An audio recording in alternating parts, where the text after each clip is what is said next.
Getty Rodrigo Duterte has offered a £350 bounty for each communist rebel killed by government forces. Rodrigo Duterte also said the communists are easier to hit than birds because they have bigger heads.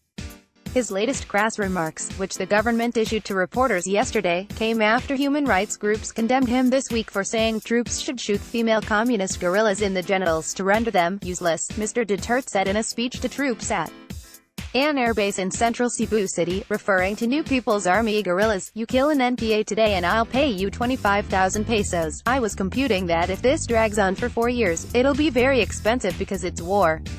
If I'll just pay 25,000 for a life, I can save about 47%. His comments drew laughter from the crowd. There was no elaboration on how he came up with those figures and whether or how the government would pay for claimed kills.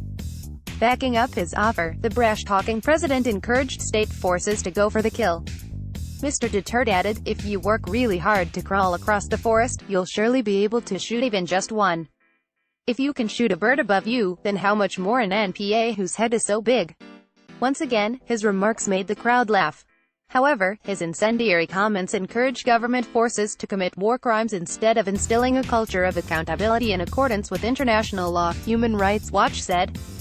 Getty Rodrigo Duterte also said insurgents are easier to hit than birds because they have bigger heads. Carlos Conde of the US-based rights group said, Duterte's pronouncements normalize the idea that government security forces can do as they wish to defeat their enemies, including committing summary executions and sexual violence. The president has controversially joked about the gang rape of a murdered Australian missionary, and he boasted about his womanizing ways spurred on by Viagra. Reports suggest that about 3,800 people have been killed by police since he was elected in 2016. Some were attacked by vigilantes who had permission from the police. Mr. Duterte has even bragged about taking part in murder himself, alongside police, when he was mayor of Davao. The volatile president turned up the rhetoric against communist guerrillas after peace talks brokered by Norway collapsed last year when he protested against continuing rebel attacks on government forces.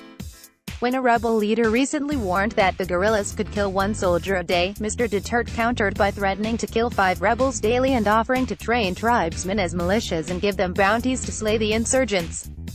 Mr. Duterte is already under international criticism and is facing a preliminary investigation by the International Criminal Court (ICC) for thousands of deaths in the war on drugs he initiated after becoming president 2 years ago. He has lashed out in his response, including asking why the ICC was focusing on him when atrocities were unraveling elsewhere. Mr. Duterte, a former state prosecutor, then talked about Muslims fleeing from violence and persecution in Burma. He said, "There are Rohingyas who are being slaughtered, but they only chose to indict me. Okay, you asked for it, let's have a trial. I will cross-examine you."